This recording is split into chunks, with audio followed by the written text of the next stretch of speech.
Hi there. I introduced myself to you on this page a little bit ago, and now we're ready to travel into the modules and see the kind of the lay of the land for this course, okay? So let's go ahead and get started. As you know already, probably, the course is set up into 5 modules, and you're seeing kind of, again, the behind the scenes, not quite completed model of what's going on, but there's enough here that I can talk you through each of the modules. I'm going to be creating one of these mini lessons for each module.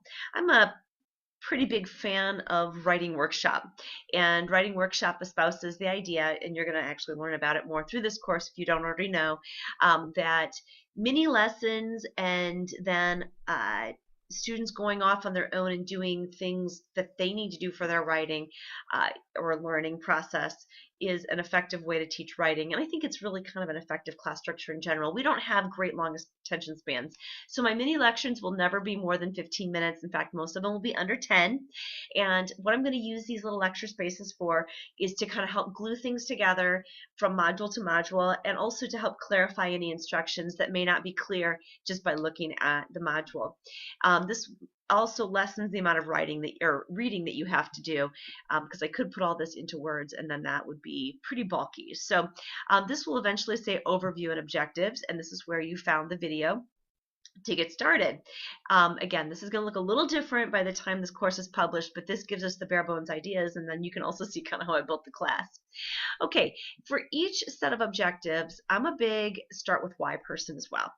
And the reason is that I think that, first of all, if I'm going to ever sell an idea that I have, I really need to know why. And I believe that why sells in education. That in essence, we have consumers in the form of our students, and they need to be sold on the why more than the actual product that they're producing. Kind of like our owner, if you have the toddlers, or I still have like a 12-year-old who's in this phase, he's a why kid. He wants to know why. Why is that color? Why did you buy that way? Why not? Okay, and but I think it's important, if we're really going to teach critical thinking, to understand the why. So each lesson, each module will have a why, a what, because we also need to identify what the hard skills are, what it looks like, what it sounds like in a classroom, and then how can we make that happen in our classroom. Now, um, if we look at specifically the objectives for Module 1, we're looking at why academic writing versus teaching to a writing test, and why should we all be teachers of writing. I'm a writing teacher, so yeah, I mean, I need to teach writing, but if I am the only one in my school teaching writing, it's just not going to go well. Because it also, just as the history teacher and the science teacher and the math teachers all know, we need to be teaching all curriculums across all areas, but especially those areas that involve literacies like reading and writing. We can't have effective learning without these skills, and I think that we can really help one another. So why? I had a really good conversation this week with another teacher. I actually work as a consultant part-time for a brick and mortar school working with blended learning, and they are looking right now at uh, moving more of their assessments to projects. And one of the teachers just kind of asked me, just very honestly, but what if this project doesn't translate to the test? And I think that's what we're coming down to here. Are we teaching to learn a test? Or are we teaching for academic writing, or for on the job writing, or for future writing? Another teacher mentioned that, my students have actually told me, this is a high school scenario here for this example, that they're kind of annoyed that I'm teaching them for college because it's not college yet. And I think those are some mindsets and cultures that we're going to be up against. And this is why is important. So these are some things that we have to consider as we build on writing smarter. I got the idea for writing smarter from the idea of working harder, or working smarter, not harder. And I do think that with writing, although it's always going to be hard work, sometimes we try to cut down trees with butter knives. And you know what? We worked harder than the person with the sharp saw, but that didn't mean our time was more effective. And so here's where the what comes into play. and how can we make our ideals, the why we know that writing is important, translate into the what in the smart writing. And we're going to look specifically at authentic and collaborative writing and what it looks like in a classroom. Authentic meaning writing that feels like that is to a real audience, writing that has a real purpose, writing that intrinsically motivates students, and writing that is not done in isolation, and what this can look like in a classroom. Then we're going to kind of take it back to ourselves. Whatever kind of teaching situation you're in right now, how can we begin to transition a traditional writing unit or lesson or task into a cross-curricular between different academic levels, maybe even between buildings, maybe even between worlds. Make it authentic, make it a collaborative experience that produces some sort of academic piece of writing. This is our challenge. So this is where we're starting for this first module, and it kind of lays the groundwork for the rest of them. For each module, you'll then move on to watch and read. And watch and read, as you can already see, is going to be a combination of videos and links to resources. Just so you know, the modules tend to start heavier. Like on my watch and reads are going to be, there's going to be more of them in the first 2 or 3 modules than there are in the last ones, because I kind of tend to front end things partly for time, because we have more energy at the beginning of a course, and then partly just so we can have everything you need so you're not wondering, there's no gaps as we build our final project. And we'll talk about that in a second. I just want to introduce you to some of these readings. I've tried to label them so you kind of know what you're getting into. The first ones are video samples of collaborative writing or cross-curricular writing. And then we're talking a lot about academic writing, and what I want to do to kind of define that just for you briefly is we're talking about creating critical thinkers who can put together their ideas into an argument. The topic itself doesn't have to be particularly academia laced. It can be about the Kardashians, and you can write a pretty academic paper about it, or pretty academic argument, or pretty academic project. But we need to teach children, or our students, how to do that.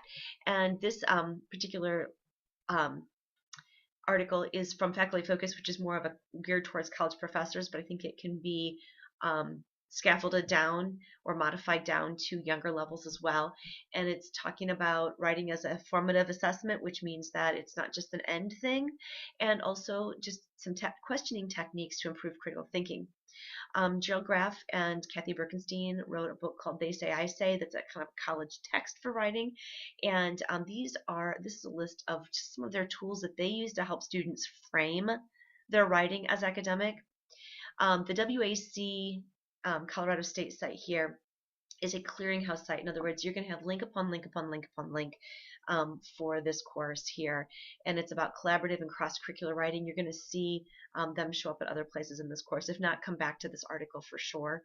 I wanted you to specifically note the feedback article, but you can also do a little bit of self-feeding here, whatever catches your attention for what you want to make this course into. Then we have the again, just talking about argument, problem-based, real-world tasks, starting with questions, that type of thing here. Some case studies from NWP, another really good writing. It's the Writing Project, National Writing Project site. And there's a radio recording that's long.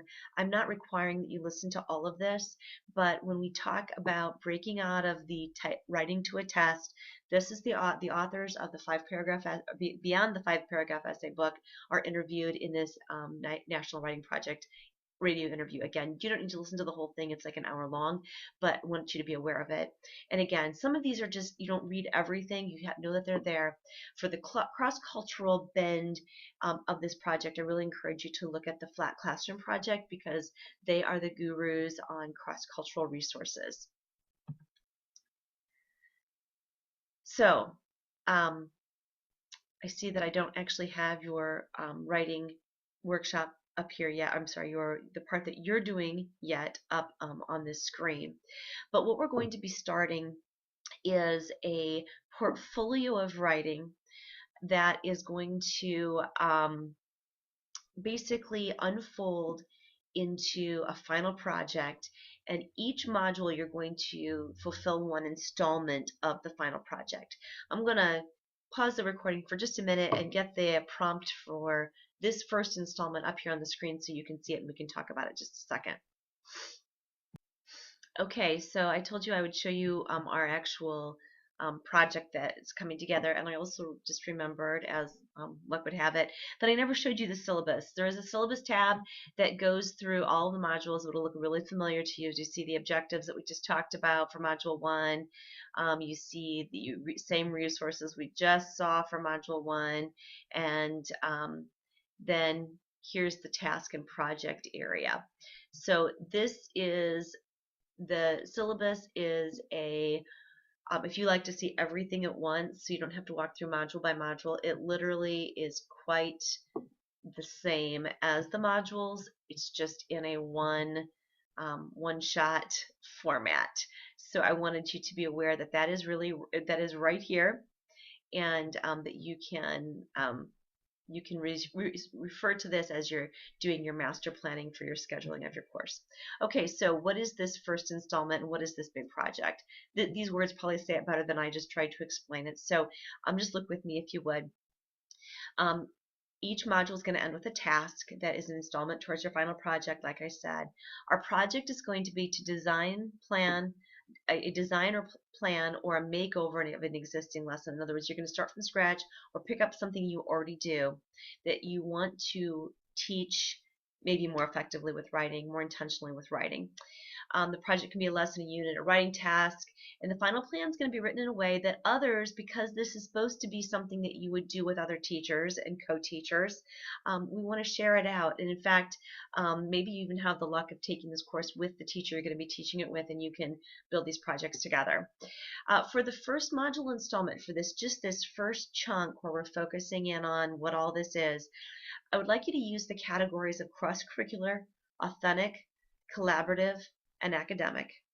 And I would like you to build the task you envision along with what you'd like the student outcome or the objective for student learning to be with their writing.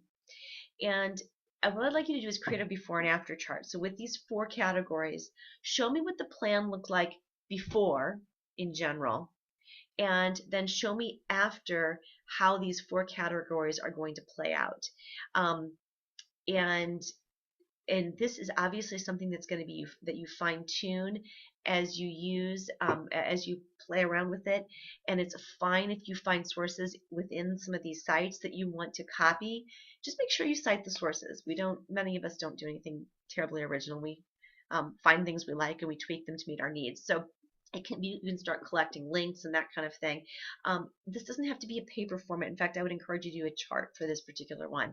And this is going to lay the groundwork for where we're going to go for that final project, which is going to then take our vision of remodeling a task into making it smarter writing. Thanks so much for your time on this module. See you soon.